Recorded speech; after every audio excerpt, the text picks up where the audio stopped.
世に送り出して以来、常に新しい分野に挑戦し続けるスティーブ・ジョブズさん。そのベンチャー精神に迫ります。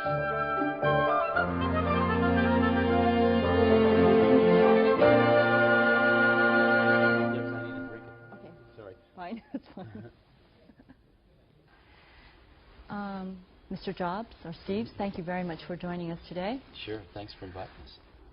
It's been nearly 30 years since you've started Apple. Yeah, I'm an old man in this industry. Did you ever want to give up? Hmm? Did you ever think of giving up? Oh, there were moments where it was pretty tough. There have been moments, but no, I don't think so. I don't think so. The first year or two was the hardest. The most important thing, though, I think, is that if you're going to start something new, you have to feel passionate about it, because it's really hard. It's so hard to start a company. You have to work so hard that if you're not passionate about it, you'll give up. And most of the difference between people that succeed and people that don't is the people that don't give up. I see. They give up sooner than the people that succeed. And you have to be passionate about it because it's so difficult. You've been called a visionary, and what? How do you believe will be the role of the personal computer? What do you think will be the role the personal computer should play? The personal computer is entering its third great age.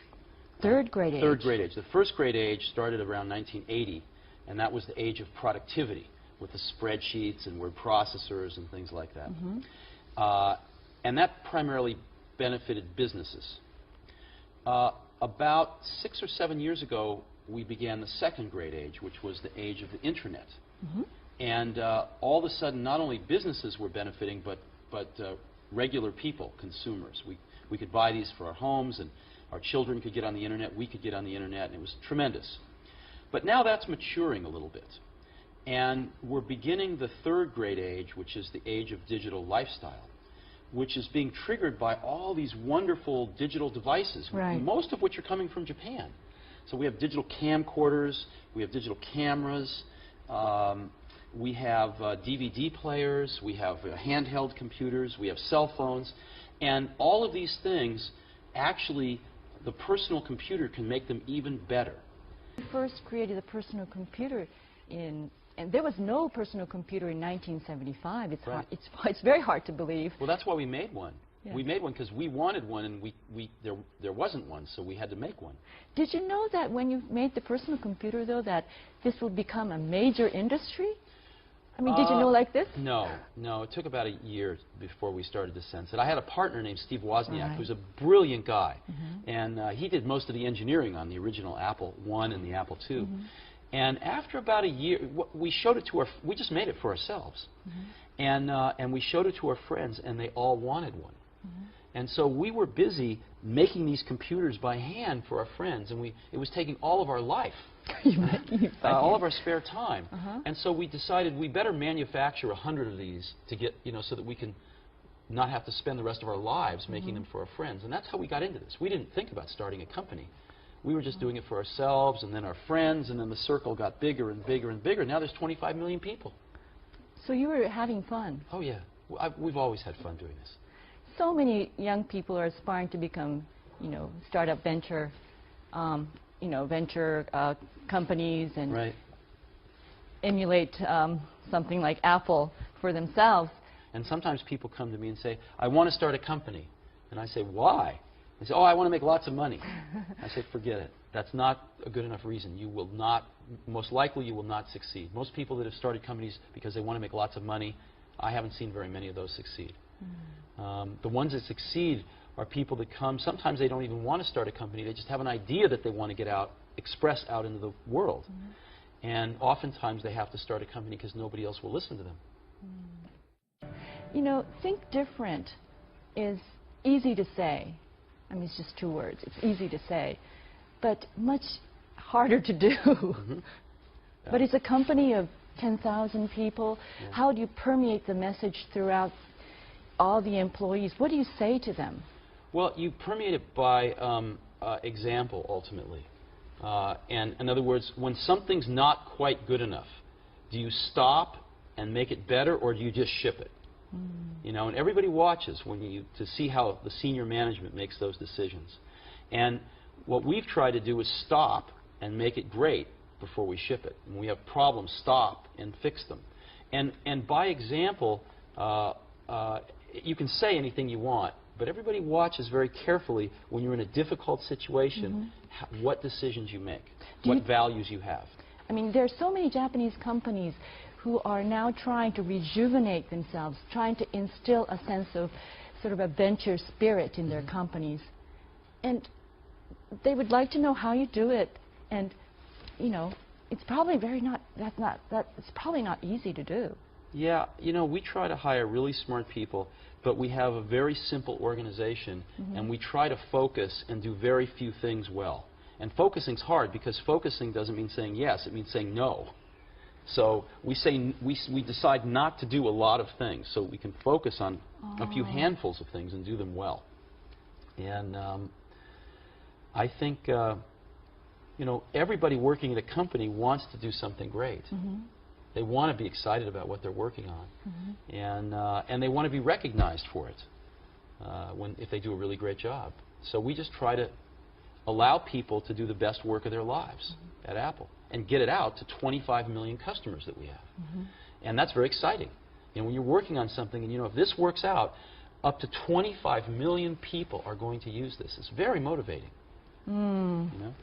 And it's not just 25 million of our customers, but other companies tend to follow us. You know, it takes them a few years, but other companies tend to copy what we do if it works. And so we can influence the whole industry. Because the environment of personal computers is becoming very, very, I would say,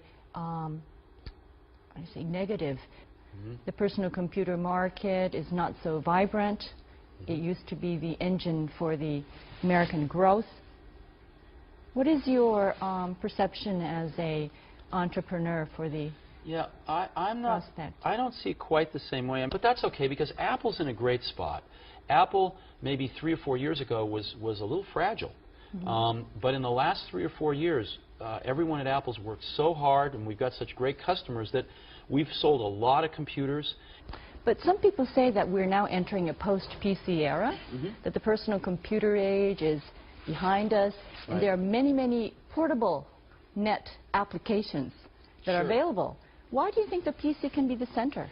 Well, because let me give you, see, we've been focusing on the Internet for the last 6, 7 years, and that's been appropriate.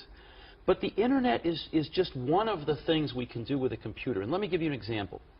The Internet, I love the Internet, but the Internet has no emotion to it. The Internet's very... It's an information It's just information. It's very intellectual, and the bandwidth isn't there to deliver emotion. To deliver emotion, you have to have higher bandwidth. And so most people don't have Internet connections that are high enough bandwidth. Most content is not created for the Internet to be emotional. And we see at Apple, one of the things we've always felt is that we want to stand at the intersection of technology and humanities. We want to bring the humanist element into these tools and not have them just serve our intellectual side, but have them serve some other sides of us as well. And so that's I think, what we do particularly well. Why do you think you need to put emotion into it now, though? There's a lot of forces in life that tend to funnel us down into this institutionalized path. And where people, you know, where people sometimes forget that that they're very unique and that they have very unique feelings and perspectives. And again, it's, you know, the whole computer industry wants to forget about the humanist side and just focus on the technology. And a lot of our industry focuses just on more is better, more megahertz and megabytes and, you know, speeds and feeds, we call it.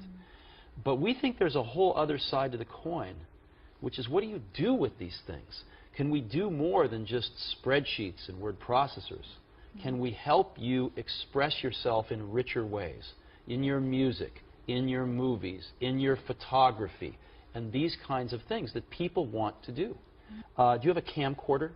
I do have a camcorder, but not a digital. But you have a camcorder. Yes. And you take lots of footage. Do you ever go back and watch it much? Or does it just sit on tapes on the shelf? Yes, it's hard to go back and watch. You keep taking more and more. Because it's really boring. So what you really want to do is edit it down and make a little movie. And then you watch that movie over and over, and you can send it to your family, you can send it to your friends, you can put it on the internet. Well, as an example, I have some children.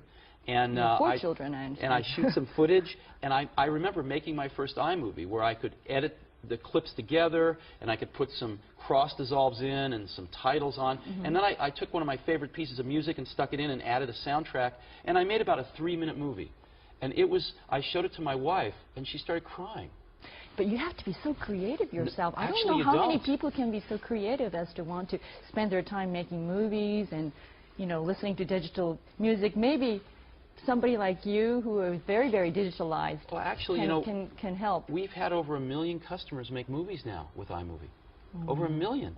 And some of the movies are, you know, maybe are better than others. But they all are very emotional. And yet our industry, the whole personal computer industry, hasn't really talked to that side of people before. We've just talked to the side of people that has to add up, you know, numbers and write a letter. But there's so much more to it than that. And I think we're finally, with this digital lifestyle era opening, going to be addressing those other things that all of us do, you know, some of every single day.